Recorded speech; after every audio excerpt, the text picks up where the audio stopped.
ابھی ایک topic face بک پہ چلا ہے, اس پہ بہت نیگیٹو کمنٹس آئے ہیں. وہ میرا ایک بیان کا ایک شارٹ کلپ بنایا ہے کسی چینل نے اور اپلوڈ کیا ہے. اس میں یہ کہ کیا عورت شوہر کا نام لے سکتی ہے کہ نہیں لے سکتی. کسی نے مجھ سے سوال کیا تھا کہ کیا عورت اپنے شوہر کا نام لے سکتی ہے کہ نہیں لے سکتی, یا منع کے ابا ہی کہے گی وہ. تو اس کا میں نے جواب دیا تھا کہ ہمارے عرف میں اس کو بے ادبی سمجھا جاتا ہے. جس کے عرف میں بے ادبی سمجھا جاتا ہو وہاں پر عورت کو چاہیے کہ اپنے شوہر کا نام نہ لے. اب چونکہ آج کل ہر آدمی مفتی بنا ہوا ہے, اور میں نے جو اس پر اشکالات تھے نا اس کا بھی جواب دیا تھا, تو لوگوں نے نیگیٹو کمنٹس, کچھ لوگوں نے حدیثوں کے حوالے کہ صحابیہ تو اپنے شوہر کا نام لیتی تھی, اس مفتی کو حدیث کا بھی نہیں پتا, قرآن کا بھی نہیں پتا, اور اس مفتی نے ایسی بات کی ہے کہ قرآن و حدیث کا تو کوئی ریفرنس دیا ہی نہیں ہے. تو بہت زیادہ چونکہ نیگیٹو کمنٹس ہیں اور بہت ہی بدتمیزوں والا, یعنی انسان جب بات کرتا ہے نا تو پتہ چل جاتا ہے کہ اس کے آباء و اجداد کا تعلق کہاں سے ہوگا, خاندان کیسا ہے, جو ورڈنگ استعمال کرتے ہیں نا وہ. تو بہت زیادہ نیگیٹو کمنٹس ہیں. اس مسئلے کو میں دوبارہ بیان کر دوں. دیکھو ایک بات یاد رکھو, یہ اس میں بھی میں نے کہی ہے کلپ میں, سمجھ میں نہیں آئی لوگوں کے, تو میں ذرا ڈیٹیل میں بتاتا ہوں. لباس کا تعلق عرف سے ہوتا ہے کہ نہیں ہوتا. کچھ چیزیں ایسی ہیں جن کا تعلق براہ راست قرآن و حدیث سے نہیں ہے, بلکہ ان کا تعلق ہمارے کلچر سے ہے. مثال کے طور پر آپ سے اگر کوئی یہ کہتا ہے, کسی مفتی سے کوئی آ کے پوچھے کہ کیا میں قمیض اتار کے نماز پڑھ سکتا ہوں, تو مفتی اگر عقل مند ہوگا وہ کہے گا کہ قمیض اتار کر نماز نہ پڑھیں, یہ بے ادبی ہے. کہے گا کہ نہیں کہے گا؟ اب آپ کہیں کہ حدیث کا حوالہ, تو بھائی حدیث کا حوالہ اگر دے گا نا, حدیث اس کے اپوزٹ ہے. صحیح ہے, بخاری کی حدیث ہے, جابر بن عبداللہ رضی اللہ تعالیٰ عنہ بغیر قمیض کے نماز پڑھ رہے تھے. کسی نے پوچھا اس طرح نماز ہو جاتی ہے, آپ کیوں پڑھ رہے ہیں ایسے؟ فرمایا میں اس لیے ایسے پڑھ رہا ہوں تاکہ تیرے جیسا احمق مجھے دیکھ کر سوال کرے کہ ایسا کیوں کر رہا ہوں. صحیح ہے نا, تیرے جیسا احمق مجھ سے سوال کرے. پھر کہا کہ نبی صلی اللہ علیہ وسلم کے دور میں ہمیں 2 جوڑے میسر نہیں ہوتے تھے, تو ازار ہے تو قمیض نہیں, بسا اوقات ایسے ہی پڑھتے تھے. اب بخاری کی حدیث سے تو پتہ چل رہا ہے کہ قمیض اتار کے نماز پڑھنا کیا ہے. جابر بن عبداللہ باقاعدہ یہ عمل کر کے دکھا رہے ہیں کہ, اور تاکہ جو اعتراض کرے اس پہ حماقت کا بھی فتویٰ لگا رہے ہیں. اب آپ یہ حدیث کا حوالہ دے کے لوگوں کو قمیضیں اتروا دیں, یہ عقل مندی کا کام ہوگا؟ بولو نا بھائی, یہ پاگل ہونے کی علامت ہوگی. یہ اس کی علامت ہے آپ نے بخاری طوطے کی طرح رٹی ہوئی ہے, آپ کے اندر سینس نہیں ہے, نہ آپ نے فقہ پڑھا نہ اصول فقہ پڑھا جو قرآن و حدیث کو سمجھنے کے لیے وضع کیا گیا ہے. بھائی اس زمانے میں جب چونکہ صحابہ کو جوڑے میسر نہیں تھے تو قمیض اتار کے نماز پڑھنا بے ادبی نہیں سمجھا جاتا تھا, وہ تو کلچر کا حصہ تھا, غریب لوگ تھے.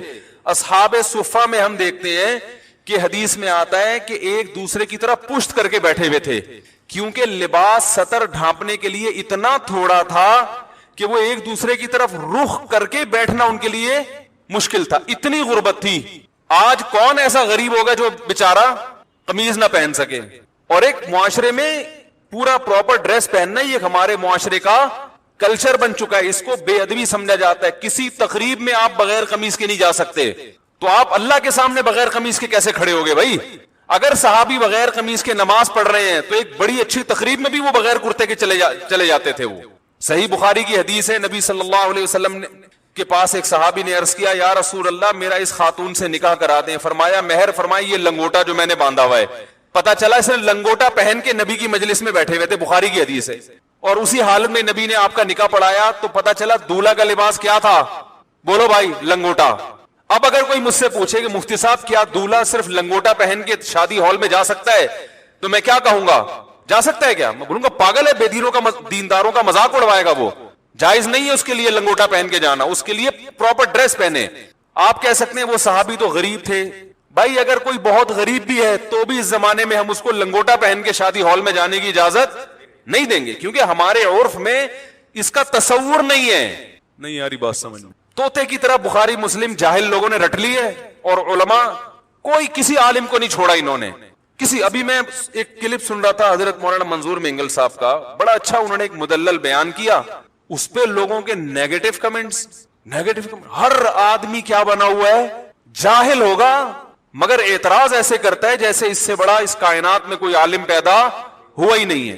اب یہ سمجھو کہ جیسے لباس کا تعلق کس سے ہے؟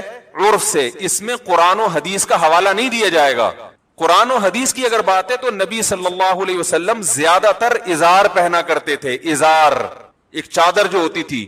آج کسی بھی محفل میں آپ ازار پہن کے نہیں جا سکتے, نماز بھی نہیں پڑھ سکتے, اس لیے کہ اس کو یوں سمجھا جائے گا کہ بھائی اللہ کے دربار میں جب حاضری دے رہے ہو تو پراپر ڈریس پہن کے, یہ نماز کا ادب ہے. جیسے آپ کسی رشتہ دار کی دعوت میں جاتے ہو تو پراپر ڈریس پہن کے جاتے ہو, چڈی بنیان میں نہیں پہنچتے. تو ہم کہیں گے اللہ کا بھی یہ حق ہے کہ اللہ کے سامنے جب حاضری دی جائے تو پراپر ڈریس میں ہو, کیونکہ اب ہمارے زمانے کا عرف یہ بن چکا ہے کہ قمیض بھی ہو ساتھ میں شلوار بھی ہو. بات سمجھ میں آ رہی ہے؟ اب یہ عرف بن چکا ہے. اسی طرح یاد رکھو کہ عورت کا شوہر کا نام لینا صحابیہ سے ثابت ہے کہ اپنے شوہر کا نام لیا انہوں نے, لیکن بہت سارے ہمارے کلچرز میں, ہمارے جو بہت سارے علاقے ایسے ہیں, قومیں ایسی ہیں جن میں عورت کے لیے شوہر کا نام لینا بے ادبی سمجھا جاتا ہے. وہ اگر نام لیں گی تو یہ سمجھا جائے گا کہ یہ بے ادب ہے.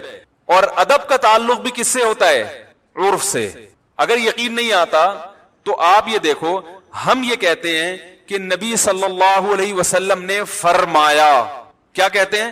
فرمایا. کسی صحابی نے فرمانے کا لفظ آپ کے لیے استعمال نہیں کیا. قالا کا لفظ, قالا کا معنی کہا.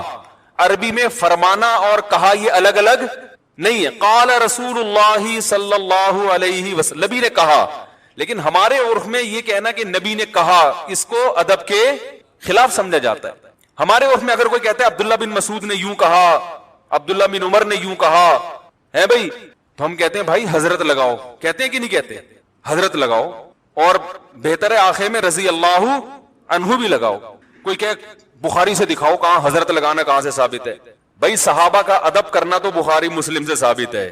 ادب کا اسٹائل کیا ہوگا یہ آپ کو آپ کا کلچر بتائے گا, یہ بخاری مسلم نہیں بتائے گی.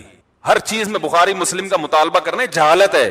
تو یہ تو شریعت ہمیں بتائے گی کہ شوہر بیوی پر لازم ہے کہ وہ شوہر کا ادب کرے. ادب کا اسٹائل کیا ہوگا, طریقہ کیا ہوگا, یہ بخاری مسلم نہیں بتائے گی, یہ آپ کو آپ کا کلچر بتائے گا. یہاں تک آ گئی سمجھ میں؟ تو اتنے بیوقوف ہم نہیں ہیں جتنے آپ ہمیں سمجھتے ہو, ٹھیک ہے نا.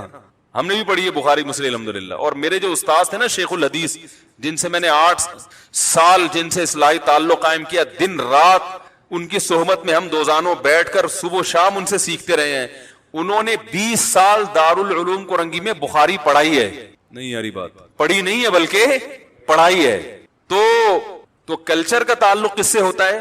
اب دیکھو امہات المومنین بھی رسول اللہ صلی اللہ علیہ وسلم کا نام نہیں لیتی تھی.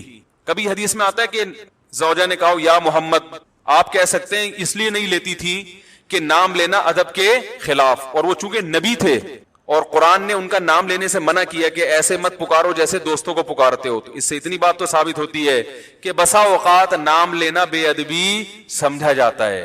تو جس قوم میں نہیں سمجھا جائے گا وہ نام لیں, جس قوم میں سمجھا جاتا ہے وہ نام نہ لیں. اور آسان مثال بتاؤں, دیکھو اللہ نے عورت کا جو پردہ عورت پہ فرض کیا ہے, سگے بھائی سے پردہ فرض نہیں ہے. ایسا ہی ہے نا, سگے بھائی سے پردہ فرض نہیں. سگے بھائی کے سامنے عورت اپنی کلائیاں کھول سکتی ہے, اپنی پنڈلیاں کھول سکتی ہے, یعنی ان کا پردہ نہیں ہے. سر کے بال دکھا سکتی ہے, اس کا پردہ نہیں ہے. لیکن شریف خاندانوں میں اس کو معیوب سمجھا جاتا ہے, اور شریعت نے بھی اس کو معیوب سمجھنے پر پابندی نہیں لگائی. کسی بھی اچھے خاندان میں کبھی ایسا نہیں ہوتا کہ لڑکی جو ہے نا وہ گھٹنوں تک اسکارف پہن کے بھائی کے سامنے آ کے بیٹھ جائے. اچھے خاندانوں میں ہم نے دیکھا ہے کہ جوان بیٹی جب باپ کے سامنے بیٹھتی ہے تو سر پہ بولو نا دوپٹہ لیتی ہے, کیونکہ عرف میں اس کو اچھا سمجھا جاتا ہے.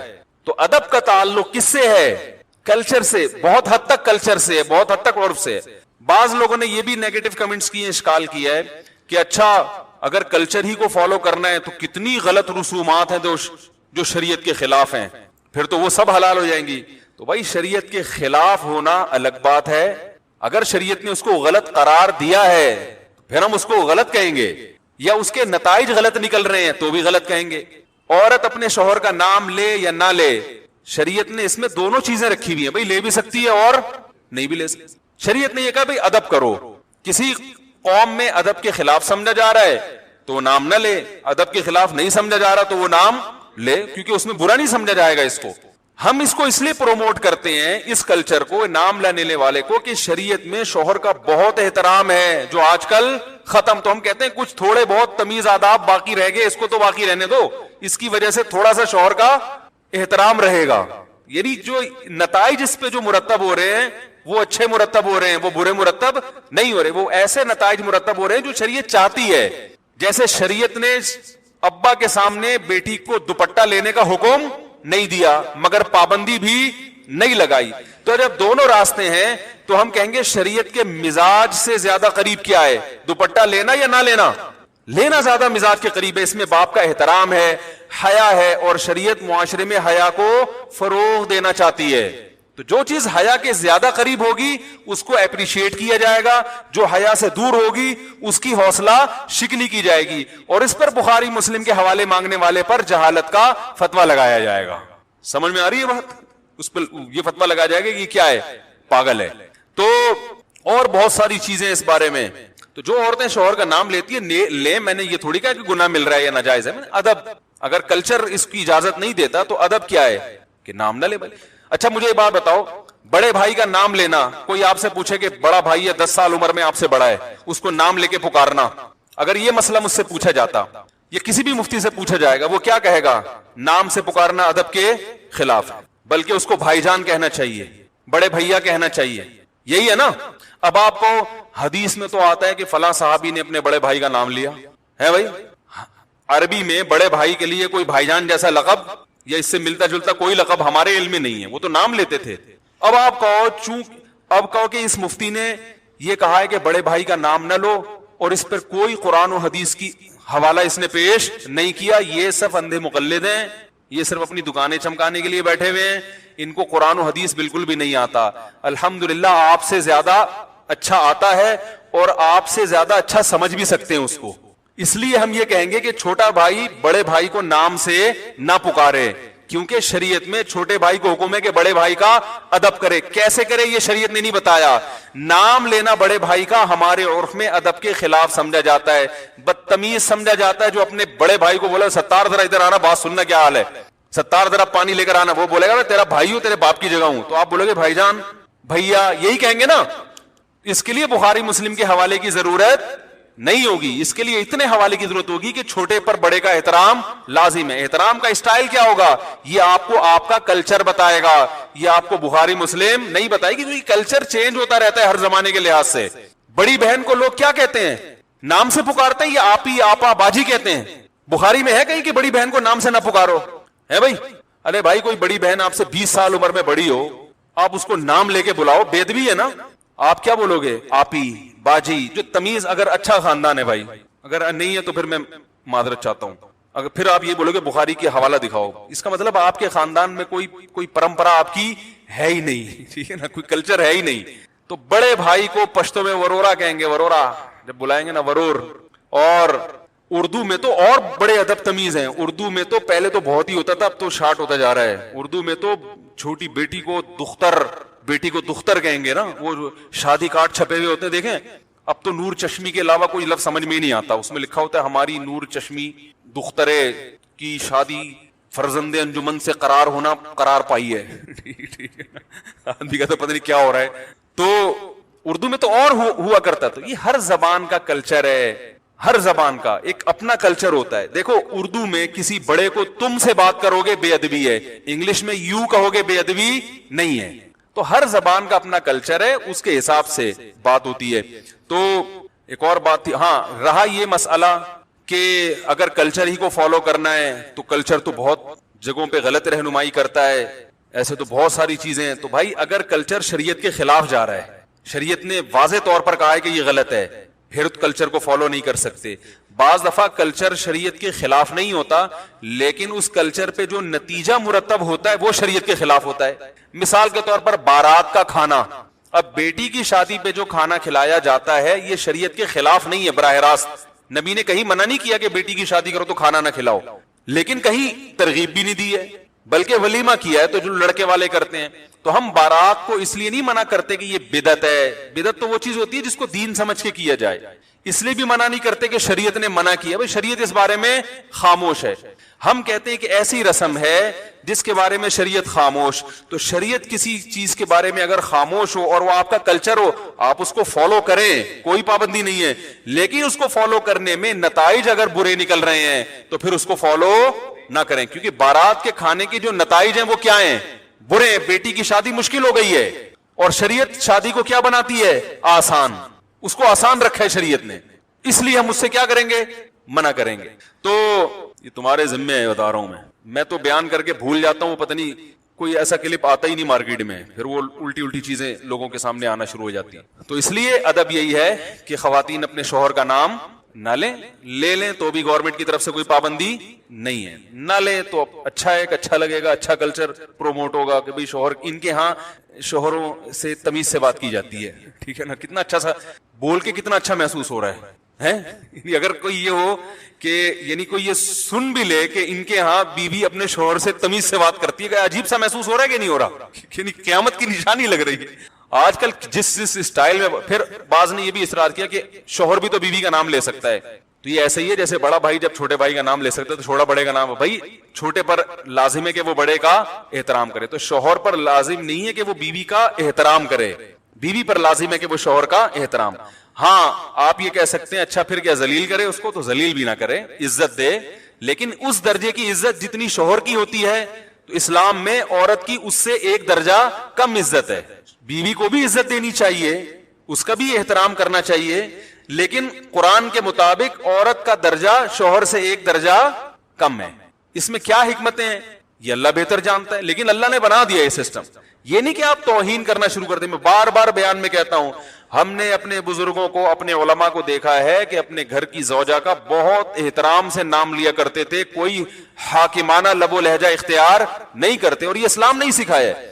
کئی دفعہ میں نے بیان میں بتایا, ہمارے شیخ مفتی رشید احمد صاحب رحمہ اللہ تعالی جب گھر والوں سے کہتے تھے نا اپنی زوجہ سے کھانا لگا دو, تو یہ نہیں کہتے تھے کھانا لگا دو, کھانا لگوا دو. حالانکہ لگانا انہوں نے ہی ہے, لیکن کہتے تھے ایسا لب و لہجہ جیسے جس سے یہ جھلکے کہ یہ نوکرانی ہے. یہ لب و لہجہ شریعت میں پسندیدہ نہیں ہے, کیونکہ وہ بیوی آپ کے پیرالل ہے, وہ آپ کی نوکرانی نہیں ہے. اس سے بوٹ پالش کروانا یہ برا کام ہے, بہت سخت. ہم نے اپنے اکابر کو دیکھا اس کے خلاف تھے. تو انہوں نے جتنا احترام کیا ہے نا اپنی زوجات کا, وہ عام پبلک تصور بھی نہیں کر سکتی. لیکن جب وہ کر رہے ہیں تو عورت پر لازم ہے کہ اس کو 2 سے ضرب دے کر اس سے زیادہ احترام کس کا کرے؟ شوہر کا کرے, مگر عورت اس سے ڈبل احترام کرے شوہر کا. یہ اسلام کی تعلیمات ہیں. زوجہ سے جو ہم بستری ہے وہ صرف اسی راستے میں جائز ہے جس سے اولاد ہوتی ہے, کیونکہ عورت کو اللہ نے بنایا ہے نسل بڑھانے کے لیے. تو کوئی بھی ایسا ہم بستری کا طریقہ اختیار کرنا جو نسل بڑھانے کا ذریعہ نہ ہو, یعنی وہ نیچرل نہ ہو, تو وہ حرام ہے. تو اس میں اللہ نے یہ حکم دے دیا. تو اس سے صاف یعنی حدیث سے بھی پتہ چلتا ہے, اور تمام فقہاء کا اجماع بھی ہے اس آیت کی روشنی میں کہ مسئلہ تھوڑا حیا کے خلاف ہے, لیکن میرا خیال ہے بتانا ضروری ہے کہ پچھلے راستے سے عورت سے ہم بستری کرنا بالکل حرام ہے, ناجائز ہے. اور نبی صلی اللہ علیہ وسلم کی اس پہ بہت شدید لعنت ہے, بہت شدید وعید ہے. تو یہ بالکل اللیگل ہے اسلام میں کہ عورت کے پچھلے راستے سے اس سے ہم بستری کی جائے. جو لوگ لڑکوں سے بدفعلی کے عادی ہوتے ہیں ان کو یہ ایک چسکا لگ جاتا ہے, تو یہ حرام ہے, ناجائز ہے, کیونکہ اللہ نے بتا دیا کہ یہ تمہارے لیے بمنزلہ کھیت. مفتی طارق مسعود کے بیانات کے لیے طارق مسعود آفیشیل کو سبسکرائب کریں. طارق مسعود آفیشیل.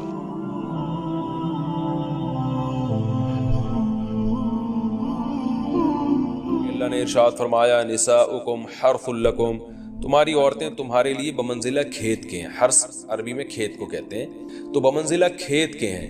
جیسے بیج ڈالا جاتا ہے کھیت میں اور اس سے پیداوار بڑھتی ہے, تو عورت کی جو ایک حیثیت ہے, نیچر نے جو اس کی ایک حیثیت متعین کی ہے, وہ بھی ایک نسل بڑھانے کا ذریعہ ہے, جس میں مرد کا جو اسپم ہے وہ بطور بیج کے ہے اور جو اولاد ہے وہ ایک پیداوار کی. تو اللہ نے یہ یاد رکھیں, اس آیت کو نا بہت سارے غیر مسلموں نے عورت کے خلاف بہت نیگیٹیوٹی پھیلائی ہے کہ دیکھو اسلام عورت کی توہین کرتا ہے, اس کو کھیتی سے تعبیر کرتا ہے.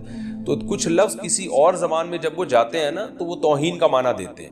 عربی میں جو حرث کا معنی ہے یہ تعظیم کے لیے ہے، توہین کے لیے نہیں ہے۔ اردو میں جو کھیتی کا معنی ہے وہ توہین کے لیے استعمال ہوتا ہے۔ کھیتی یعنی جو پاؤں میں روندی ڈالنے والی، اور زمین جو ہے نا پاؤں میں گویا روندی اس کو روندا جا رہا ہے، تو اس لیے اس کا اردو میں بالکل اسی طرح جو لوگ ترجمہ کر دیتے ہیں کہ عورتیں تمہاری کھیتیاں ہیں، تو یہ ترجمہ میرا خیال ہے اس لیے درست نہیں ہے کہ اردو میں اس کا مفہوم ہی چینج ہو جاتا ہے۔ یعنی گویا ایک عزت کے لیے جو لفظ اللہ نے استعمال کیا وہ ذلت کا ذریعہ بن جاتا ہے۔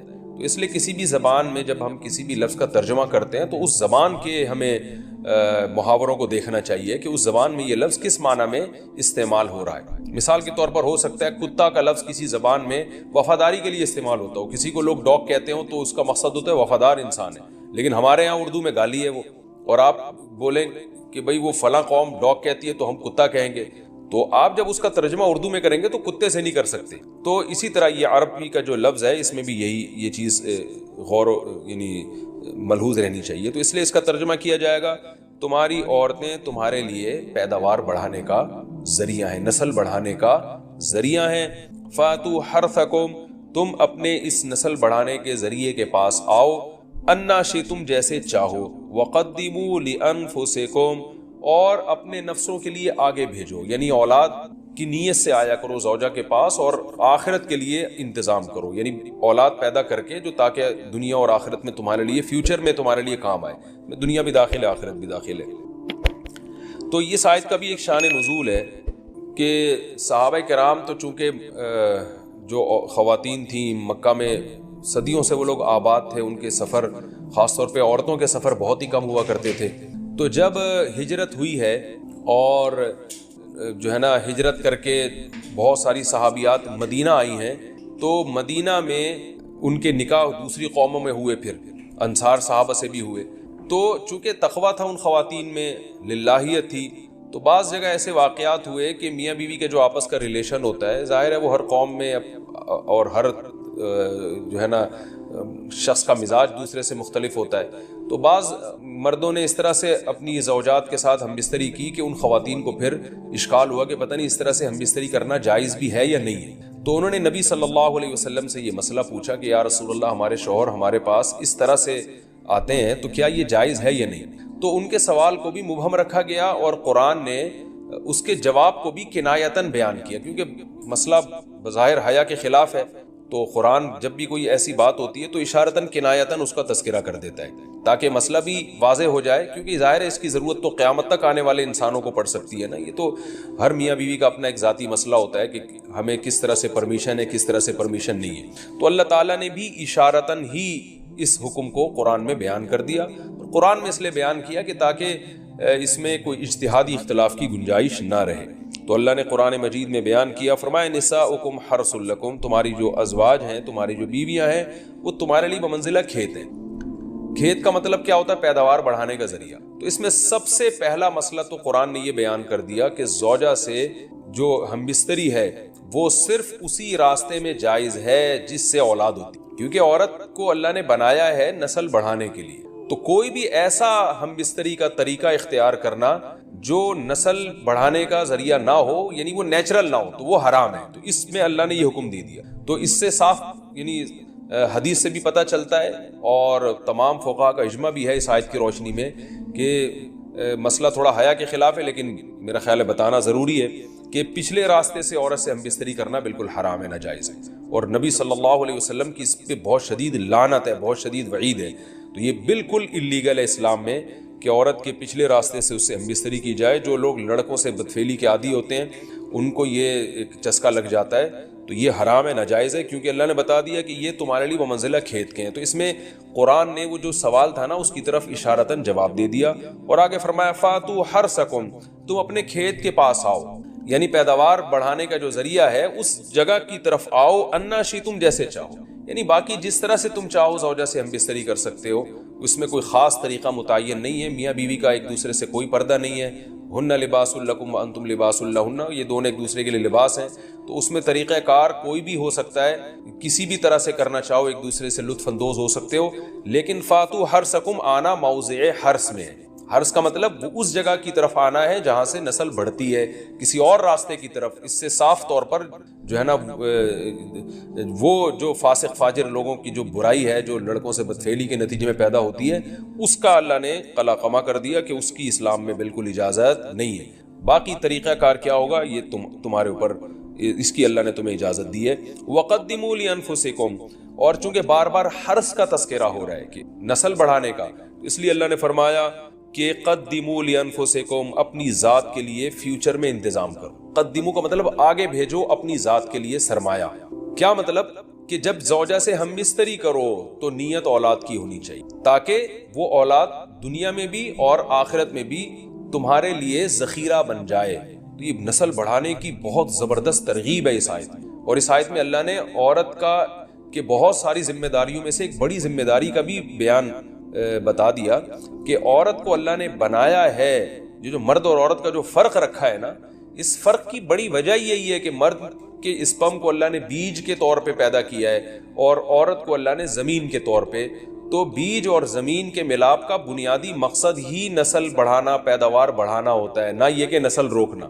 آج فیملی پلاننگ والوں نے اس آیت کی دھجیاں اڑا دی ہیں، اور جو پوری دنیا میں ایک بےہودہ قسم کی تحریک چل رہی ہے، یہ آیت بالکل اس کی نفی کر رہی ہے. اس لیے اللہ نے فرمایا اچھا، اللہ نے اس کا بھی جواب دے دیا کہ جو فیملی پلاننگ والے کہتے ہیں نا نسل بڑھنے سے تمہارا نقصان ہوگا، خرچے بڑھ جائیں گے، تو اللہ فرماتا ہے قدموا لانفسکم، تمہارا فیوچر بن جائے گا، سنور جائے گا. کیونکہ اولاد پہ اتنی انویسٹمنٹ نہیں ہوتی جتنا اس کا آؤٹ پٹ ہوتا ہے. ان پٹ کم ہے، آؤٹ پٹ زیادہ ہے. انویسٹمنٹ کم ہے، اس کے جو پروفٹ ہے وہ زیادہ ہے، دنیا میں بھی اور آخرت میں بھی. تو اللہ نے فرمایا اپنے نفس کے لیے، فیوچر کے لیے انتظام کرو، بڑھاپے کے لیے انتظام کرو. تمہارے بیٹے ہوں گے، بیٹیاں ہوں گی، پوتے ہوں گے، نواسے ہوں گے، بہویں ہوں گی. یہ دنیا کا مستقبل اور آخرت کا مستقبل کیا ہے. جو عبداللہ بن عمر رضی اللہ تعالیٰ عنہ نے جب نکاح کا ارادہ ترک کیا تو آپ کی جو ہمشیرہ تھی حضرت حفصہ، انہوں نے فرمایا کہ نکاح کرو، تمہارے اولاد ہوگی، دنیا سے جاؤ گے تو تمہارے لیے دعائیں مانگے گی. تو یہ آخرت کے لیے ذخیرہ ہے. تو اس لیے اللہ نے فرمایا کہ آخرت کے لیے ذخیرہ کرو. واتقوا اللہ، اور اللہ سے ڈرو. واعلموا انکم ملاقوہ، اور جان لو کہ تم نے ایک دن اللہ سے ملاقات کرنی ہے. اس کی ابتدا ہوتی ہے وَلَوْ أَنَّنَا نَزَّلْنَا إِلَيْهِمُ الْمَلَائِكَةَ وَكَلَّمَهُمُ الْمَوْتَى. مشرکین مکہ بیہودہ قسم کے مطالبے کیا کرتے تھے، آپ یہ والا معجزہ دکھا دیں، آپ یہ معجزہ دکھا دیں. کچھ معجزے تو دکھائے بھی، لیکن ان کے ہر بات کا جواب نہیں دیا جائے گا. اللہ نے فرمایا کہ اگر ہم آسمان سے فرشتے نازل کریں اور مردے زندہ ہو کے ان سے بات کرنا شروع کر دیں تو بھی یہ ایمان نہیں لے کر آئیں گے. جو ضدی اور ہٹ دھرم ہوتے ہیں ان کے سامنے جتنے مرضی دلائل کے انبار لگا دو، انہوں نے نہیں ماننا. تو اس لیے آپ پریشان نہ ہوا کریں ان کے بیہودہ مطالبوں سے. آپ کا کام ہے دعوت اور تبلیغ کرنا، آپ اپنا پیغام پہنچاتے رہیں. تو اس میں ہمیں بھی یہ پیغام ہے بھائی، ہم حق بات بیان کرتے رہیں گے، کوئی مانے اس کی مرضی، نہ مانے اس کی مرضی. تو ٹینشن لینے کا نہیں ہے. اچھا، اس میں ایک آیت یہ بھی ہے، چونکہ کچھ آیتیں میں ایسی بیان کرتا ہوں جس کی لوگ غلط تفسیر بتاتے ہیں، اس لیے میں وہ اس لیے بیان کرتا ہوں تاکہ غلط تفسیر سے لوگ ہوشیار رہیں، غلط تفسیر میں نہ پڑیں. یہ جو آیت ہے وَإِن تُطِعْ أَكْثَرَ مَنْ فِي الْأَرْضِ يُضِلُّوكَ عَنْ سَبِيلِ اللَّهِ، اے نبی آپ اگر زمین میں اکثریت کی اتباع کریں گے تو یہ آپ کو اللہ کے راستے سے گمراہ کر دیں گے. آج کل اس کا ایک غلط مطلب بیان کیا جا رہا ہے. کوئی نیا فرقہ امت میں اٹھتا ہے، کوئی نئی بات لے کر آتا ہے مارکیٹ میں جو اس سے پہلے کبھی کسی نے سنی نہیں ہوتی. جب علماء رد کرتے ہیں کہ بھائی پوری امت ایک طرف جا رہی ہے، تم 1.5 اینٹ کی الگ مسجد کیوں بنا رہے ہو، تو وہ دلیل میں آیت پیش کرتے ہیں کہ تم اگر اکثریت کو فالو کرو گے تو گمراہ ہو جاؤ گے. دیکھو قرآن کہہ رہے اکثریت کو فالو مت کرنا. او بھائی یہ مطلب آیت کا نہیں ہے. یہ نبی صلی اللہ علیہ وسلم کے دور میں نازل ہوئی جب اکثریت کافروں کی تھی، دنیا شرک اور کفر سے بھری ہوئی تھی. اس میں اکثریت سے مسلمانوں کی اکثریت مراد نہیں ہے، کیونکہ مسلمانوں کی اکثریت کو تو فالو کرنے کا حکم دیا گیا ہے. مسلمانوں میں اکثریت گمراہی پہ جمع نہیں ہو سکتی. جب کوئی ایمان والے ہیں، قرآن و سنت کو حجت مانتے ہیں، تو ان میں اکثریت کا کسی بات پہ جمع ہونا یہ اس کے برحق ہونے کی ایک بہت بڑی علامت ہے. حدیث میں آتا ہے من شذ عن جماعت المسلمین شذ فی النار، جو مسلمانوں کی جماعت سے الگ ہوگا تو اللہ قیامت میں جب مسلمانوں کو دھڑ دھڑ جنت میں داخل کر رہے ہوں گے نا، اس کو بولیں گے تو الگ ہو جائے یہاں سے. یہ حدیث ہے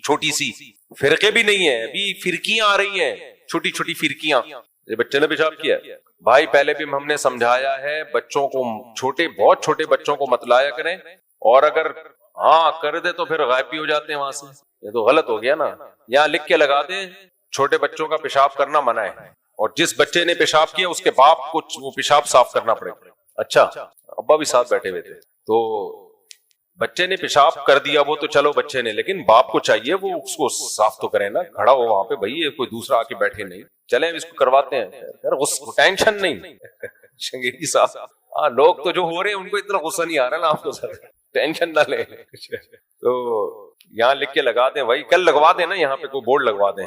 میں نے تو پہلے بھی کہا ہے بورڈ بھی لگوا دیں, اور کیمرے میں پھر دیکھیں, کیمرے چاروں طرف لگے ہوئے ہیں, یہ کس دن کام آئیں گے. اب اس دفعہ تو معاف کر دیا, اب اگر کسی بچے نے پیشاب کیا تو کیمرے میں ہم نکالیں گے, اس کے ابا کی تصویر فیس بک پہ شائع کریں گے, ہاں کہ دیکھو یہ اپنے بچے کو لایا تھا, بچہ پیشاب کر کے نکل لیا یہاں سے, اور یہ ابا بھی پتلی گلی سے نکل لیے. تو یہ حل ہے.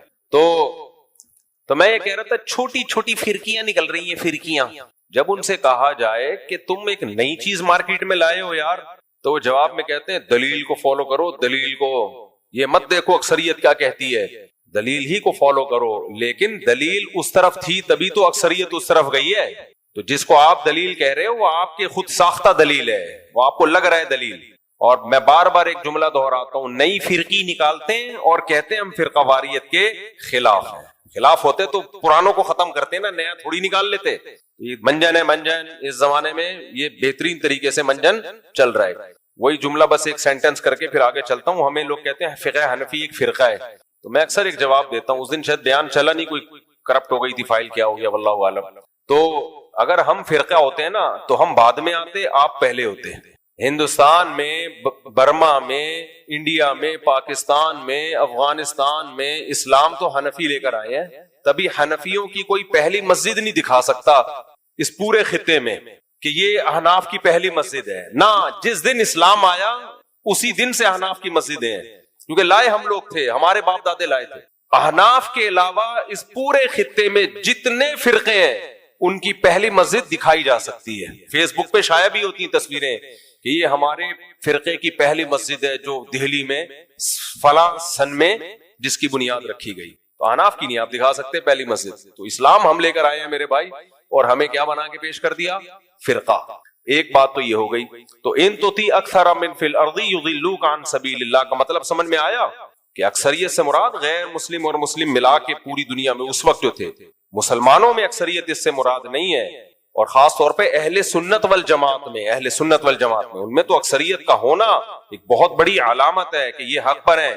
دوسری بات, اسی صورت میں ایک اور آیت آئی ہے, اس کو بھی لوگ غلط پیش کرتے ہیں. آج کل ایک فیس بک پہ ایک نئی چیز آئی ہے مارکیٹ میں, اس کو مجھے لگ رہا ہے ابھی وہ بھی ایک نیا فرقہ لانچ کرنے والا, وہ بھی لا رہا ہوتا ہے آیتیں, دیکھو یہ آیتیں مولوی یہ کہتے ہیں, یہ آیتیں مولوی, نیچے کسی نے لکھا ہے کہ نئی جہلم والی سرکار آ گئی ہے. نیچے لوگ بھی اپنے تبصرے کر رہے ہوتے ہیں. تو بیوہ لگتی نہیں ہے کہیں سے بیوہ, وہ تو اس کا بھی نیا حکیم قبلہ حکیم سے شادی ہوئی نا, تو پتہ نہیں حکیم صاحب کا ہونے والا کیا ہے. تو مجھے غصہ اس عورت پہ اس لیے کہ اپنے شوہر کی برہنہ ویڈیو شائع کی اس نے. کوئی عورت یہ کام کرے اس کی عزت اب سوسائٹی میں ختم. اتنا بڑا جرم کیا آپ اپنے شوہر کی آپ نے برہنہ تصویریں شائع کر دی یار. تو یہ تو اس سے بڑا تو جرم کوئی ہو نہیں سکتا. تو اس لیے مجھے اس سے ذرا بھی ہمدردی نہیں ہے. تو حکیم صاحب سے ہمدردی ہے کہ دوبارہ نہ بیوہ ہو جائے وہ. تو وہ کوئی ویڈیو اس کی آئی ہوئی تھی, کسی نے لکھا کہ کاش فیس بک پہ تھوکنے کا آپشن ہوتا. اتنی ٹیکنالوجی نے ترقی کی ہے مگر یوٹیوب اور فیس بک پر تھوکنے کا آپشن لائک اور ڈس لائک کرنے کا ہے, تھوکنے کا بھی آپشن ہوتا. خیر, تو ایک تو یہ آیت کا غلط مطلب. دوسرا ایک اور آیت جو آج کل ایک نئی فرقی آئی ہوئی ہے اس نے پڑھنا شروع کر دی, اور یہ بھی لوگ بہت سارے پڑھ رہے ہیں. وہ کیا ہے, ان الذین فرقوا دینہم وکانوا شیعا لست منہم فی شیء, جنہوں نے اپنے دین کے ٹکڑے کر دیے اور ٹکڑوں میں تقسیم ہو گئے, اے نبی آپ کا ان سے کوئی تعلق نہیں ہے. تو یہ آیت پیش کی جاتی ہے فرقوں کے خلاف کہ دیکھو یہ اتنے سارے فرقے ہیں, یہ فلانا فرقہ ڈمکانا فرقہ. اس آیت کا مطلب کیا ہے, جو دین برحق سے ٹوٹ کے الگ ہو گئے, دین برحق سے ٹوٹ کے الگ ہو گئے, جو دین برحق پر قائم ہے وہ تو فرقوں میں شامل ہی نہیں ہے. جو دین برحق سے ٹوٹ کے الگ ہو گئے تو یہ آیت آپ جب پڑھیں جب آپ اپنے بارے میں ثابت کریں کہ ہم دین برحق سے ٹوٹ کے الگ نہیں ہوئے، ہم اسی دین برحق اور اسی کو فالو کرنے والے مسلمانوں کی جماعت میں سے ہیں، تو یہ بھی آپ کے خلاف آیت جا رہی ہے کہ جو جمہور امت سے ہٹیں گے، نیا فرقہ بنائیں گے، اس پہ یہ آیت منطبق ہوتی ہے، اور جو جمہور امت سے جڑے ہوئے ہیں بے شک کسی بھی نام سے ہوں وہ فرقوں میں داخل نہیں ہے، کیونکہ جمہور امت میں فروعی اختلافات ہمیشہ سے رہے ہیں، ان فروعی اختلافات کی بیس پہ کوئی حنفی ہے کوئی شافعی ہے تو یہ فرقوں میں شامل نہیں ہے، کیونکہ بیس سب کی ایک ہی ہے، قرآن اور سنت۔ اس کو سمجھنے میں اگر اختلاف ہوا ہے تو ہوتا رہے، وہ تو صحابہ میں بھی اختلاف تھا، وہ تو تابعین میں بھی اختلاف تھا، وہ تو تبع تابعین میں بھی اختلاف تھا، پھر تو پوری امت ہی جہنم میں جائے گی، بچے گا کون؟ یہ 4-6 آدمی رہ جائیں گے جو میں اکثر بیان کرتا رہتا ہوں، 4-6 آدمی رہ جائیں گے، سارے ہی برباد ہو جائیں گے پھر تو امت بہت بڑی تعداد میں جنت میں جائے گی، ہمیں حدیث سے پتا چلتا ہے۔ اور ان نئے نئے اسکالرز کو آپ جب سنتے ہو تو ایسے لگتا ہے 4-6 آدمیوں کے علاوہ کوئی جنت میں جانے والا نہیں ہے، سارے گھاس کھا رہے ہیں، تو یہ بھی آیت کا غلط مطلب پیش کیا جاتا ہے۔ اب ہم آگے چلتے ہیں دوسری آیتوں کی طرف۔ سورہ انعام میں اللہ نے ایک حکم ہمیں یہ بھی دیا، وَمَا لَكُمْ أَلَّا وَلَا تَأْكُلُوا مِمَّا لَمْ يُذْكَرِ اسْمُ اللَّهِ عَلَيْهِ، جس جانور پر اللہ کا نام نہ لیا جائے اسے مت کھایا کرو۔ یورپ امریکہ جانے والوں، جاپان میں رہنے والوں، حلال گوشت تلاش کیا کرو، صرف ٹھپوں سے گزارا نہیں ہوتا۔ وہاں بعض لوگوں نے حلال ٹھپے بنائے ہوئے، جو آ رہا ہے دے دنادن ٹھپے پہ ٹھپا، حلال حلال حلال، ایسا نہیں ہوتا۔ آپ کو تحقیق کرنی پڑے گی کہ ہینڈ سلاٹر سے باقاعدہ اللہ کا نام لے کے ذبح کیا گیا ہے کہ نہیں کیا گیا، اس وقت تک وہ گوشت حلال نہیں ہوگا۔ باہر ملکوں میں اس کی بہت تحقیق لازم ہے، اور یہ مشینی ذبیحہ بھی حلال نہیں ہے، اس پہ میں پہلے کئی بار دلائل دے چکا ہوں، اب دوں گا تو پھر ساری تفسیر کا لیکچر ہمارا اسی پہ چلا جائے گا۔ ہاتھ سے باقاعدہ اللہ کا نام لے کے ذبح کیا گیا ہو، ادروائز آپ کے لیے وہ میٹ کھانا حلال نہیں ہے۔ سمجھتے ہو؟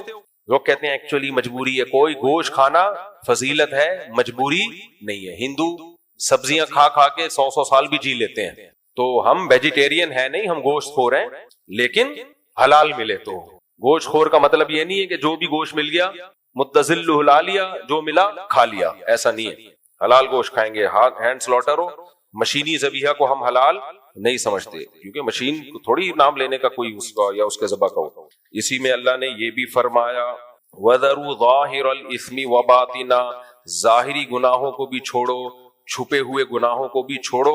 إِنَّ الَّذِينَ يَكْسِبُونَ الْإِثْمَ سَيُجْزَوْنَ بِمَا كَانُوا يَقْتَرِفُونَ، جو گناہ کر رہے ہیں نا ان قریب اس کی سزا بھی ملے گی۔ آج اللہ کی رحمت کا ایسا تصور بنا کے پیش کیا جاتا ہے کہ بھائی اللہ بہت غفور الرحیم ہے، جو مرضی کرتے رہو وہ سب کیا کر دے گا؟ معاف کر دے گا۔ اللہ نے تو نہیں کہا کہ تم جو مرضی کرتے رہو میں معاف کر دوں گا، اللہ نے کہا بھائی میں سزا دوں گا، اللہ ہی کہہ رہے ہیں، میں تو نہیں کہہ رہا نا۔ سورہ انعام میں دیکھ لو آیت نمبر 120، اللہ فرماتے ہیں ان الذین یکسبون الاسم، جو بھی گناہ کر رہے ہیں چاہے چھپا ہوا گناہ ہو یا پبلک کے سامنے گناہ ہو، سیجزون، ان قریب بدلہ ملنے والا ہے، زیادہ دیر نہیں ہے، مزے کر لو، مرو گے شروع ہے عذاب، قبر میں حساب و کتاب ہے، پھر میدان حشر میں ہے، پھر آگے جہنم میں، یہ بڑی ٹف زندگی ہے، اس لیے آپ کے پاس گناہ کرنے کا آپشن نہیں ہے۔ تو اللہ فرماتے ہیں سیجزون، جلدی بدلہ ملنے والا ہے۔ ہم سمجھتے ہیں بڑی لمبی زندگی، کوئی لمبی زندگی نہیں ہے۔ تو جو کر رہے ہو طبیعت سے چترول لگنے والے ہیں، سزا ملنے والی ہے۔ تو یہ بھی ہے جہاں اللہ غفور الرحیم ہے وہاں عزیز ذو انتقام بھی ہے۔ تو ہمارے یہاں ایسا تصور پیش کر دیا جاتا ہے بس 27ویں کو مر جاؤ، اگلے پچھلے سارے معاف۔ رمضان میں مرا، بہنوں کی وراثت کھا کے مرا ہے، پھر بھی کہاں جائے گا؟ جنت میں۔ رمضان میں مرے، وہ رمضان میں مرنا یقیناً فضیلت ہے، یقیناً فضیلت ہے، اس فضیلت کا انکار نہیں ہے۔ 27ویں رات میں موت ہو گئی، فضیلت ہے، بڑی رات میں موت ہوئی ہے، لیکن اس کی وجہ سے یہ نہیں ہوتا کہ آپ اس گناہوں کو ہلکا سمجھنا شروع کر دیں۔ اسلام نے 27ویں رات کو اتنا فوکس نہیں کیا جتنا گناہوں سے بچنے کو فوکس کیا ہے، اس کی ویلیو زیادہ ہے۔ جتنے بھی پیغمبر دنیا میں آئے ہیں وہ لوگوں کو برائیوں سے روکنے کے لیے آئے ہیں، اس سے پتہ چلتا ہے اللہ کی نظر میں برائی سے بچنے کی ویلیو زیادہ ہے، ورنہ وہ پیغمبر آ کے بس رمضان کے فضائل سنا کے چلے جاتے، جو مرضی کرتے رہو۔ تبھی ہمارا بیڑا غرق ہوا ہے۔ بڑے سے بڑا گناہگار علانیہ کبیرہ گناہوں میں ہوتا ہے، وہ فلانی تاریخ کو مر گیا تو جنت میں، فلانی، لوگ کہتے ہیں کوئی بات نہیں یار، یہ تو کوئی اتنا بڑا ایشو ہے نہیں۔ تو انبیاء ڈراتے ہیں اللہ کے عذاب سے, قرآن بھی ڈراتا ہے. تو اس لیے ہمیں ڈرنا چاہیے. گناہ ہو گیا ہے تو سچی توبہ کر کے اللہ کو راضی کرو. جو توبہ کرنے والے ہیں ان کے لیے اللہ غفور رحیم ہے. توبہ کرنے والوں کے لیے غفور رحیم ہے, گناہ گاروں کے لیے غفور رحیم نہیں. گناہ گاروں کے لیے تو سیجزون, اللہ کہہ رہا ہے سزا ملے گی. تو اس لیے بچنا چاہیے, ڈرنا چاہیے اللہ کے عذاب سے.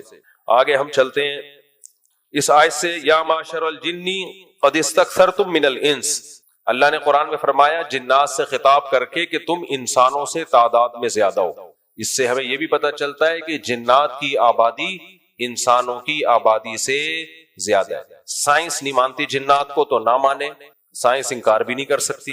بھائی جو چیز آپ کی پہنچ سے بالاتر ہے تو آپ کو کیا پتا وہ ہے یا نہیں ہے. سائنس نے کبھی یہ دعویٰ کیا ہی نہیں ہے کہ ہم نے سب کچھ ہمیں پتا چل گیا ہے. بہت ساری مخلوق اللہ نے ایسی بنائی ہے جو مادی مخلوق ہی نہیں ہے, تو وہ ٹریس کیسے. قرآن مجید میں ہے ان اللہ لا یستحی من الحق, کہ اللہ تعالیٰ حق بات بیان کرنے سے حیا نہیں کرتے. حدیث میں بھی بعض ایسے مسائل کو اللہ کے رسول نے بیان کیا ہے صلی اللہ علیہ وسلم نے جو بظاہر حیا کے خلاف ہیں, مگر اس لیے بیان کیا کہ اگر آپ صلی اللہ علیہ وسلم بیان نہ کرتے تو لوگ ان بے شرمی کے کاموں میں مبتلا ہو جاتے. اسی وجہ سے میں بھی یہ ہمت کر رہا ہوں کہ ایک اور ایسا گناہ جس میں لوگ مبتلا ہیں اور وہ ہے حیا کے خلاف, مگر ہے بہرحال شریعت کا مسئلہ اور لوگ اس میں گناہ میں مبتلا بھی ہیں, اس لیے بتانا ضروری ہے. وہ یہ ہے کہ لوگ شادی کے بعد بھی آج کی نوجوان نسل زوجہ سے, بیوی سے غیر فطری طریقے سے ہم بستری کرتے ہیں. انٹرنیٹ پہ بیہودہ فلمیں دیکھتے ہیں تو جو چیز انگریزوں کی دیکھ رہے ہیں کہ ان کے کلچر آہستہ آہستہ میڈیا کے ذریعے ہمارے معاشرے میں بھی آ رہا ہے. اللہ کے رسول صلی اللہ علیہ وسلم نے لعنت فرمائی ہے, ایک روایت میں ہے کہ اللہ اس کی طرف دیکھے گا نہیں کہ جو اپنی زوجہ سے پچھلے راستے سے ہم بستری کرے گا. یہ بیماری بھی, یہ گندگی بھی لوگوں میں پھیلتی جا رہی ہے, خاص طور پہ جن کو لڑکوں سے بدفعلی کی عادت پڑ جائے تو وہ زوجہ سے فطری راستے سے ہم بستری نہیں کرتے. اللہ نے فرمایا کہ نساؤکم حرث لکم, یہ تمہاری زوجات ہیں, بیویاں ہیں, یہ نسل بڑھانے کے لیے ہیں. تو اسی راستے میں انسان اپنی خواہش کو پوری کر سکتا ہے جس راستے سے نسل بڑھتی ہے. اس کے علاوہ کسی اور راستے سے اپنی خواہش کو پورا کرنا یہ حرام ہے, گناہ کبیرہ ہے, گندگی ہے. ہمارے پاس کیسز آتے ہیں, ایک پاک دامن لڑکی کی شادی ہوتی ہے, لڑکا بھی بظاہر بڑا نیک, لیکن کیا ہے لڑکا چونکہ ٹھرکی ہوتا ہے, شہوت کا درندہ ہوتا ہے, تو وہ یہ نہیں دیکھتا کہ میں اپنی بری خواہش مٹانے کے لیے میں اپنی زوجہ کو غیر فطری طریقے پر مجبور کیسے کر سکتا ہوں. تو مجبور کرتا ہے پھر اپنی بیوی کو. اس میں جو عورتیں زیادہ پاک دامن نہیں ہو, نیک نہ ہو, یا ان کو یہ ڈر ہو کہ طلاق ہو گئی تو ہم کہاں جائیں گے, وہ پھر اپنے شوہر کے ساتھ اسی غیر فطری طریقے پر آمادہ ہو جاتی ہیں. اور اس کا عذاب اور اس کا وبال یہ ہوتا ہے کہ کچھ دنوں میں ان کو بھی اسی کی لت پڑ جاتی ہے. انسان جب بھی کوئی غیر فطری راستہ اختیار کرتا ہے, آخرت کا عذاب تو بعد میں, دنیا کا عذاب یہ آتا ہے کہ پھر اس کو لذت فطرت میں آتی نہیں ہے. پھر جو راستہ اللہ نے رکھے اس میں اس کو لذت نہیں آئے گی, پھر وہ گندگی میں ہی گھسنے کی کوشش کرے گا, اس کی بھی فطرت خراب ہو جاتی ہے, اور جس کے ساتھ یہ بدفعلی کی جائے اس کی بھی فطرت خراب ہو جاتی ہے, وہ بھی پھر کسی کے قابل نہیں رہتے. تو اپنے جان پر رحم کرنا چاہیے. ہم انسان ہیں, ہم درندے نہیں ہیں, ہم گھوڑے نہیں ہیں, ہم گدھے نہیں ہیں, ہم جانور نہیں ہیں, ہم انگریز نہیں ہیں. انگریز نے تو حیا اور شرم کی تمام حدود کو توڑ دیا ہے, وہ تو درندے بن چکے ہیں. ہم تو درندے نہیں ہیں, ہم تو حلال کھاتے ہیں, پاک صاف رہنے کی کوشش کرتے ہیں. تو ہم ان کی جو کلچر دیکھ کے ہم ویسے درندے بننے کی کوشش کیوں کریں. تو یہ بہت بڑا وبال ہے, بہت بڑی برائی ہے جو ہمارے معاشرے میں آہستہ آہستہ جڑ پکڑتی جا رہی ہے, اور اس سے بیماریاں بھی پھیلتی ہیں. غیر فطری طریقہ ہے, بیماریاں بھی پھیلتی ہیں. ایسے کیسز آتے ہیں کہ جناب وہ مرد مجبور کر رہا ہے بیوی کو, اور وہ بیوی جو ہے ساتھ نہیں دیتی تو پھر اس کو طلاق کی دھمکیاں دیتے ہیں. ایسے کیسز بھی آتے ہیں. اور یہ بھی آتا ہے کہ مرد جب اپنی بیوی کو غیر فطری طریقے پر مجبور کرتا ہے, بیوی آمادہ نہیں ہوتی, تو مرد پھر یہ دھمکی دیتا ہے کہ بھائی میری خواہش تو تم سے پوری ہوتی نہیں ہے, پھر میں دوسروں کے پاس جاؤں گا. تو یاد رکھیں, جس عورت کا شوہر یہ دھمکی دے اس کو کہ میں زنا کروں گا اگر تم نے میری خواہش پوری نہیں کی غیر فطری طریقے سے, تو عورت اپنے شوہر سے کہہ دے کہ جاؤ تم کہیں اور جا کے منہ کالا کرو, تمہاری فطرت میں گندگی ہے تو یہ مجھے گندا بنانے کی کوشش نہ کرو, اس کو زنا کرنے دیں, وہ اللہ آخرت میں اس سے بھگتے گا. ہر بیماری کا اللہ نے علاج رکھا ہے. اللہ کے رسول صلی اللہ علیہ وسلم نے فرمایا, صحیح بخاری کی حدیث, ما انزل اللہ من داء الا انزل له دواء, کوئی بیماری ایسی نہیں ہے جو اللہ نے نازل کی ہو اور اس کے لیے دوا نہ رکھی ہو دنیا میں. تو اگر کسی کو ایسی لت پڑ گئی ہے غیر فطری کام کی, تو اس کو چاہیے کہ وہ اپنا علاج کرائے, ڈاکٹر سے بھی رابطہ کرے. اور سب سے بڑا علاج یہ کہ کچھ وقت صبر کرے گا, چھوڑ دے گا کچھ عرصے کے لیے, تو خود بخود آہستہ آہستہ صحیح ہو جائے گا. ایک آدمی شراب کا عادی ہے, ایک علاج تو یہ کہ ڈاکٹروں سے رابطہ کرے, بہتر علاج کے چھوڑ دے. کتنے دن تڑپے گا, 1 دن 2 دن 3 دن 4 دن 1 ہفتہ 2 ہفتہ, بہت زیادہ سال ہو جائے گا نا, اس کے بعد خود بہت ٹھیک ہو جائے گا. سگریٹ کا عادی ہے, چھوڑ دے گا. تو کتنے لوگ ہم نے دیکھے ہیں دن میں 20 سگریٹ پیتے تھے, چھوڑنے پر آئے تو بالکل ایک دم چھوڑ دی انہوں نے, آہستہ آہستہ کر کے چھوڑ دی, لیکن تکلیف ہوئی مگر عادی ہو گئے. تو اب کسی کو یہ لت پڑ گئی ہے غلط کام کی, برائی کی, تو اس کا بہترین علاج یہ ہے کہ وہ اپنے آپ کو بدلنے کی کوشش کرے, ماحول بدلے, اور کچھ وقت صبر کرے گا تو اللہ اس سے یہ عادت چھڑا دے. نہیں کی, صبر نہیں کیا اس نے, پھر اسی گندگی میں موت واقع ہوگی, پھر آخرت کا عذاب بہت سخت. نسلیں برباد ہو جاتی ہیں اس عمل سے انسان کی. تو بات حیا کے خلاف ہے, مگر یہ کہ ایک بزرگ تھے, وہ بات فرما رہے تھے, تو کسی نے پوچھا کہ حضرت آپ حیا کے خلاف بات کرتے ہیں, تو انہوں نے فرمایا تم بے حیائی کے کام نہیں چھوڑتے, ہم اس چھڑوانے کے لیے بات کریں تو ہم برے ہیں, اور تم کام کرو تو بھی برے نہیں.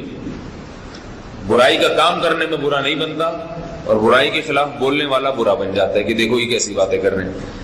تو وہی باتیں ہیں, اس لیے ہیں کہ یہ معاشرے میں یہ برائی پھیلتی چلی جا رہی ہے, اور یہ ہماری اپنا کلچر نہیں ہے, یہ امپورٹ ہو رہا ہے باہر سے, یہ امپورٹ ہو رہا ہے, یہ وہاں میڈیا کے ذریعے آ رہا ہے. تو وہ چیزیں دیکھا نہ کریں اور ان لوگوں سے دور رہا کریں. ہمیں تو دین کا داعی ہو کے ان کو ہدایت پر لانا تھا, بجائے ہم ہدایت پہ چل کے دوسروں کو چلانے والے بن کے ان کے راستے پہ ہم نے چلنا شروع کر دیا. اللہ تعالیٰ ہمیں اب دیکھیں ان کے ہاں ایڈز کا مرض پھیل گیا ہے. آپ بتائیے یہ ایڈز کا مرض ہمارا ہے کیا؟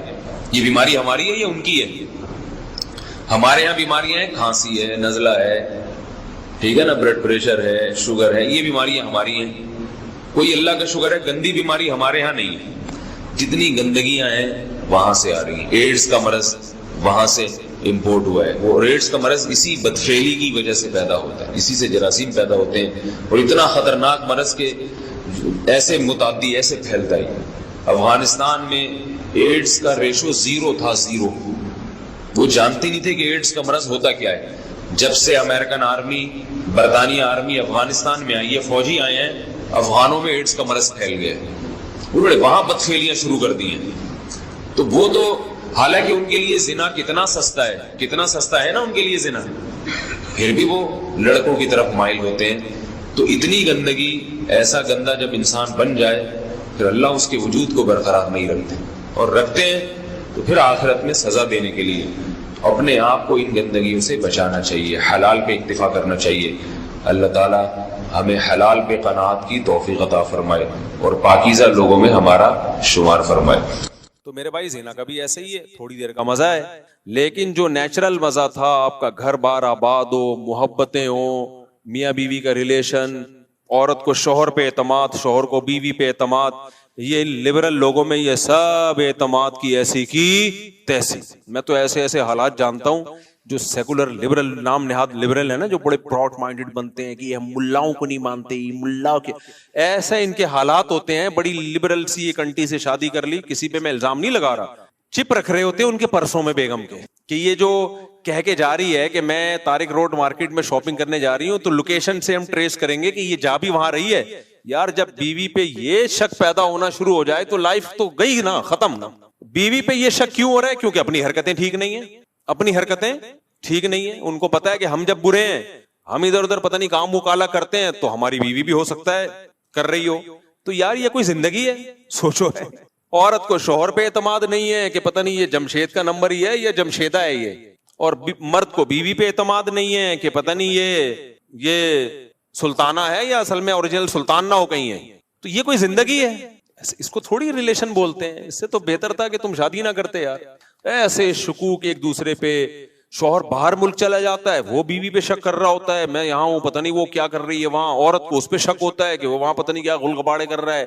یہ ہے مذہب سے بغاوت کا بولو نتیجہ. یہ اللہ دنیا میں زانی کو عذاب دیتا ہے کہ وہ تھوڑی دیر کی لذت. اچھا وہ تھوڑی دیر کی لذت بھی پہلی دفعہ میں اس کو لگے گی, اس کے بعد وہ اس کا عادی ہو جائے گا. تبھی تو یہ جو گورے جو ہومو سیکسولیٹی کی طرف آئے ہیں, کیوں آئے ہیں؟ یہ نائٹ کلبوں میں زنا کر کر کے تھک گئے ہیں. اب ان کو بورنگ ہے یہ. ہمارے یہاں نا ایک صاحب امریکہ گئے اور یورپ گئے, کہتے ہیں گورے اتنے اچھے ہیں کہ وہاں چڑیاں پہنی ہوئی عورتیں گھوم رہے ہیں, گورے دیکھتے ہی نہیں. اور ہمارے ٹھرکی جا کے نا ایسے ایسے جھانک جھانک کے, ایک ہفتہ تو ہمارے ٹھرکیوں کا لڑکیاں دیکھنے میں گزرتا ہے, اس کے بعد جاب تلاش کرتے ہیں وہ. میں نے کہا یہ اس سوسائٹی کا کوئی پازیٹو پہلو نہیں ہے, یہ نامرد ہونے کی علامت ہے. اگرچہ یہ ٹھرک ٹھیک نہیں ہے, میں ایسے نہیں کہہ رہا آپ مردانگی دکھائیں وہاں جا کے, یہ اس کی علامت ہے. اللہ نے ان سے لذت ہی چھین لی ہے, کیونکہ یہ زنا کر کر کے نا اب یوز ٹو ہو گئے. ان کے لیے جمشید میں اور جمشیدہ میں کوئی فرق رہا نہیں ہے. محمود اور محمودہ ان کے لیے برابر ہو گئی ہے. سمجھتے ہو کہ نہیں سمجھتے؟ تو یہی عذاب نہیں ہے کیا کہ ایک لذت جو ایک اللہ نے مرد کے دل میں عورت کی طرف لذت رکھی, وہ لذت ہی چھین لی اللہ نے. ہمارے لوگوں سے نہیں چھینی ہے تو یہ ٹھرکی بنے ہوئے ہوتے ہیں وہاں جا کے. ہاں اللہ نے یہ بولا ہے کہ یہ کام مت کرو بھائی, نظر کی حفاظت کرو, اور ایک حلال طریقے سے جو نکاح کا طریقہ اللہ نے رکھا ہے. تو زانی جو زنا کرنے والا ہے اس کو آخرت میں تو بہت سخت سزا ہے, وہ تو جہنم کی آگ ہے. حضرت جبریل کو نبی نے دیکھا نا معراج میں, تو نبی صلی اللہ علیہ وسلم نے دیکھا کہ کچھ لوگ ننگے مرد اور ننگی برہنہ عورتوں کو آگ میں جلایا جا رہا ہے, اور وہ آگ کے شعلوں کے ساتھ اوپر آتے ہیں. تو آپ نے جبریل سے پوچھا یہ کون ہے؟ جبریل نے فرمایا یہ آپ کی امت کے زنا کرنے والے مرد اور زنا کرنے والی عورتیں. انہی مرد اور عورتوں کو ایک ساتھ اللہ نے ڈالا ہے, جلو اس عذاب کو دیکھو. اللہ ہم سب کو اس عذاب سے محفوظ رکھے. تو زنا ہلکا عذاب نہیں, آخرت کا عذاب بھی بہت سخت ہے. لیکن دنیا میں زانی کو کیا سزا ملتی ہے؟ اس کی جو خاندانی جو گھر کی لائف ہے اس کی ایسی کی تیسی. پھر جب بچوں کو پتا چلتا ہے ہمارا باپ ایسا, بچوں کے دل میں بھی باپ کی کوئی عزت نہیں رہتی. وہ باپ کو بھی جمشید سمجھتے ہیں, ڈیڈی پاپا واپا سب ختم, ابا ابو بزرگی سب ختم. تو اس لیے میں تبھی تو آپ لوگ کو 4 شادیوں پہ سیٹ کر رہا ہوں. زنا کی طرف مت جاؤ بھائی, خاندان بڑھاؤ, اولاد ملے گی حلال اولاد. انگریزوں کے اولاد بھی حلال نہیں ہے, وہ بھی زنا کی پیداوار ہے. تبھی ان میں اتنے سیپریشن کے واقعات ہیں. میں نے گورے کا انٹرویو لیا کسی یورپ میں, میں نے کہا آپ کے فادر کیا کر رہے ہیں؟ انہوں نے کہا فادر پتہ نہیں کدھر ہے. اپنے پھر فادر کو گالیاں دینے لگا. وہ میں نے کہا یار اسٹائل ہے بھائی. تو کیونکہ وہ فادر جو تھا نا وہ اس کی ماں کو چھوڑ کر کہیں اور منہ کالا کرنا شروع کر دیا تھا اس نے, پھر اس کو چھوڑ کے کہیں اور منہ کالا کرنا شروع کر دیا. تو اولاد کو ایسے فادر سے محبت ہوگی کہاں ہوگی ماں. تو خیر, تو اس لیے اللہ نے کیا فرمایا کہ جو ایمان والے لوگ ہیں الا علی ازواجہم او ما ملکت ایمانہم, باندیاں کا نظام ختم ہو گیا. اب صرف کیا ہے بھائی؟ الا علی ازواجہم, ایمان والا اپنی زوجہ کے علاوہ کہیں اور نہیں جاتا. اچھا دیکھو, اللہ یہ بھی کہہ سکتے تھے کہ ایمان والے لوگ اپنی زوجہ کے پاس جاتے ہیں, یہ اسٹائل بھی ہو سکتا تھا نا, لیکن اللہ نے یہ انداز نہیں اختیار کیا, بلکہ اللہ نے کہا کہ یہ لوگ اپنی شہوت کو کہیں بھی پورا نہیں کرتے سوائے بیوی کے. یہ انداز کیوں اللہ نے رکھا؟ تاکہ فحش فلمیں دیکھنے والے بھی سمجھ جائیں کہ یہ بھی کیا ہے, بولو حرام ہے, اور ہینڈ پریکٹس کرنے والے بھی سمجھ جائیں کہ یہ عمل بھی کیا ہے, حرام ہے, یہ ناجائز ہے, جائز عمل نہیں ہے. جو لڑکوں سے بدفعلی کرتے ہیں وہ بھی سمجھ جائیں کہ یہ عمل بھی کیا ہے, بولو حرام. بد نظری سے اپنی خواہش پوری کرنا وہ عمل بھی کیا ہے, تصور میں کسی غیر عورت کا تصور. بعض نوجوان بتاتے ہیں ہم لیٹتے ہیں تو پھر فلم چلاتے ہیں دماغ میں, اس کی فلم پوری چلا کے اس سے لذت حاصل کر رہے ہوتے ہیں. بھائی یہ بھی ناجائز اور یہ بھی حرام. تو اللہ نے صرف اور اللہ نے کہا اپنی خواہشات کو کہیں بھی پورا نہیں کرتے سوائے بیوی کے. تو جب مسلمان پہ اتنی پابندیاں اتنی ریسٹرکشنز ہوں, بیویوں کی تعداد زیادہ ہونا تو بنتا ہے نا میرے بھائی, کیا خیال ہے؟ پھر اتنے پروٹوکول تو مسلمان مرد کو ملنا چاہیے نا. ایک انگریز مسلمان ہوا, جرمنی کا تھا میرا خیال ہے, اتنی بڑی داڑھی اس کی, جامعۃ الرشید میں آتا تھا. اب جب مسلمان ہوا ہے, جرمنی میں کتنی عیاشی آپ کو بتائے, مسلمان ہوا تو پھر یہاں گلشن اقبال میں کوئی لڑکی مسلمان کوئی لڑکی تھی, اس سے پھر اس کی شادی ہوئی. بڑا ماشاءاللہ داڑھی واڑی اور بڑا نیک انگریز تھا وہ. میں ملا اس سے, گپ شپ لگائی, تو مجھے کہتا ہے میں تو کروں گا 4 شادی. اس سے یہ ہو رہا تھا کہ میری بیوی نہیں کرنے دے رہی, حالانکہ وہ مسلمان ہے, پاکستانی مسلمان ہے. پھر وہ یہی کہنے لگا یار ہم نے جب اتنی عیاشی چھوڑ دی اسلام کے لیے, ہم نے اتنی بڑی قربان, اور صحت بھی ایسی اس گورے کی. آپ جرمن تو ویسے ہی دیکھا ہوگا نا آپ نے, کیسے ہائٹ ہوتی ہے ان کی, اتنے چماٹ مارے تو بندہ گر جائے تو ایک دم غصہ ہو گیا میرے سامنے بیٹھے بیٹھے. نہیں, میں نے کہا بھائی میں نے تھوڑی روکا ہے تجھے, اس کی بیوی اس کو روک رہی تھی تو اس پہ غصہ ہو رہا تھا. ہم یہ ایسے کر رہا تھا انگلش میں نا, انگلش بھی جانتا تھا, وہ جرمن تھا یا پتہ نہیں فرانس کا تھا, بھی مجھے پورا یاد نہیں ہے, واقعہ بھی 15-20 سال پرانا ہے. تو پھر بھائی وہ تو پھر مسلمان کا اتنا تو بنتا ہے نا. اچھا یہ یورپ میں جو یا انگریز عورتیں جو ہے نا وہ یہ بات آسانی سے ایکسپٹ کر لیتی ہیں کہ مرد 2 شادیاں کرے, کیونکہ ان کو پتا ہوتا ہے کہ مرد کی دوستیاں بہت عورتوں سے ہوتی ہیں. جو سیکولر لبرل لوگ ہیں, نام نہاد لبرلز کی بات کر رہا ہوں میں, یہ کرتے کیا ہے, ان کی دکھانے کو ایک بیوی ہوتی ہے لیکن ان کی عورتوں کو بھی پتا ہوتا ہے کہ ان کے تعلقات بہت ہیں. دفتر میں ان کی جو سیکریٹری ہے وہ الگ ہے, وہ ایک الگ عذاب بنی ہوئی ہے بیوی کے لیے, وہ بھی چھانٹ چھانٹ کے رکھتا ہے, اس کی کوالیفیکیشن سے زیادہ اس کی شکل دیکھی جا رہی ہے. اور پھر باہر جا کے کیا کچھ کر رہا ہے, یورپ جا رہا ہے, فلاں ملک جا رہا ہے, پتہ نہیں کیا کر رہا ہے. تو یہ جو انگریز عورتیں ہوتی ہیں یہ زیادہ آسانی سے ایکسپٹ کر لیتی ہیں, جب یہ اسلام قبول کرتی ہیں نا یہ ایکسپٹ کر لیتی ہیں کہ ہمارے شوہر کی دوسری بیوی ہو, کیونکہ انہوں نے وہ تباہی والا دور دیکھا ہوتا ہے, وہ دور انہوں نے دیکھا ہوتا ہے. تو ہماری عورتوں کو نے کیونکہ دیکھا نہیں ہے نا, وہ ان کو اس لیے اسلام کی قدر نہیں ہے. تو اللہ نے کیا فرمایا بھائی, اللہ نے فرمایا الا علی ازواجہم, مسلمان مرد کے پاس اپنی زوجہ کے علاوہ کوئی آپشن نہیں ہے. اچھا یہاں پھر ڈاکٹر لوگ ٹانگ اڑاتے ہیں, ڈاکٹر کہتے ہیں یہ ایکچولی یہ جو ہینڈ پریکٹس وغیرہ اس سے ایکچولی صحت کو نقصان نہیں ہوتا, اور یہ تو وغیرہ وغیرہ جو ڈاکٹر فضول باتیں کر رہے ہوتے ہیں. دیکھو ایک چیز خوب اچھی طرح سمجھ لو, ہر چیز میڈیکل سائنس سے ثابت نہیں ہو سکتی. میڈیکل سائنس کیا کرتی ہے کہ وہ کہتے ہیں بھائی جب آپ سیٹسفائی ہوتے ہو ادھر ہو یا ادھر ہو تو جو وہاں آپ کی باڈی میں چینجنگ آتی ہے وہی یہاں بھی آتی ہے.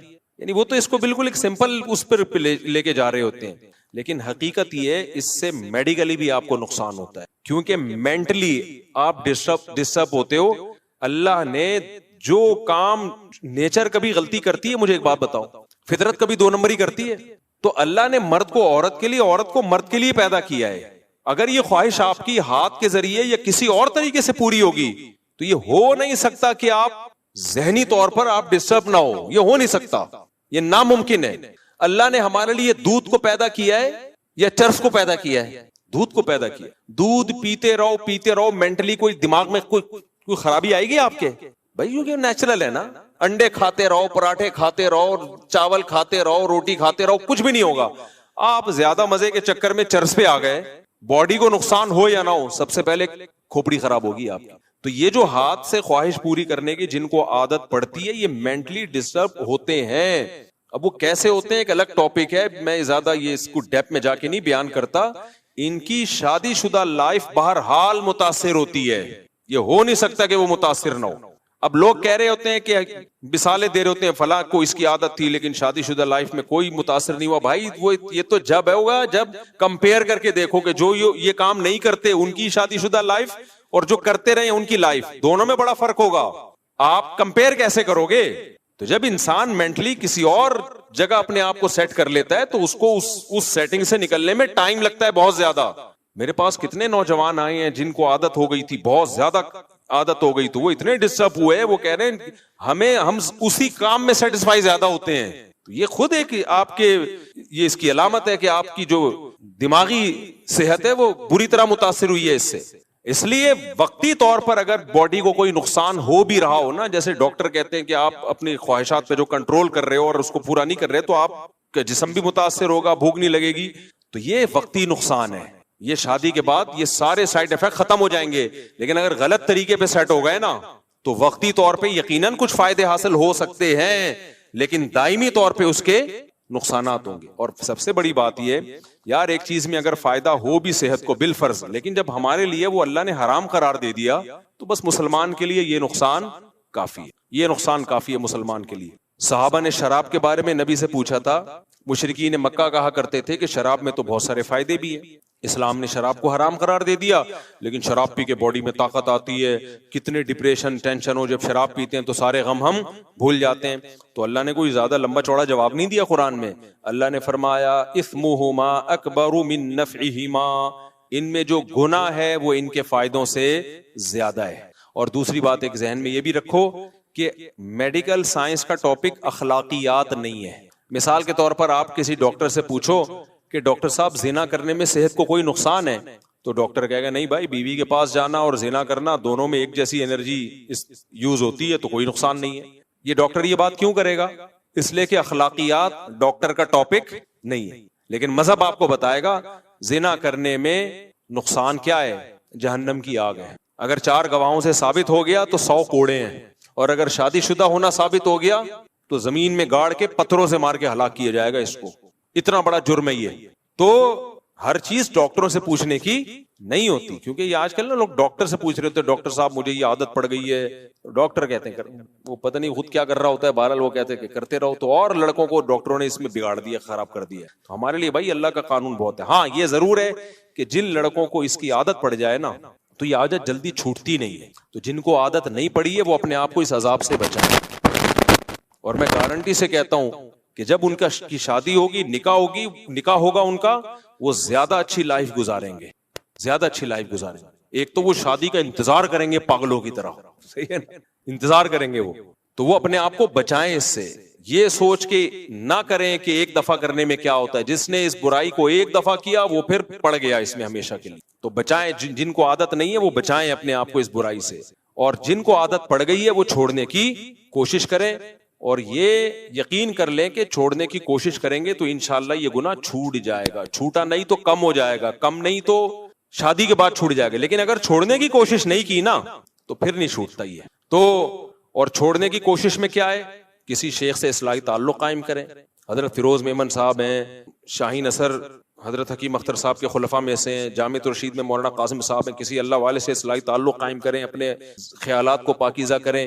اور جب بھی گناہ ہو اپنے آپ پر کوئی سزا رکھیں, کوئی روزے کی یا کوئی صدقہ وغیرہ کی سزا رکھیں, تو اس سے آہستہ آہستہ یہ گناہ بولو چھوٹ جاتا ہے. اور پھر بھی نہیں چھوٹ رہا تو مایوس نہ ہو, کوشش نہیں چھوڑنی ہے, کیونکہ اس کوشش کا پتہ ہے کیا فائدہ ہوگا.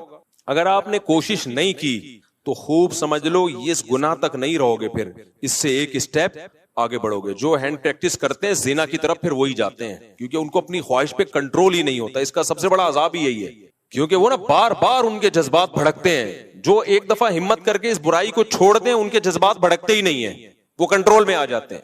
یہ ایسا جرم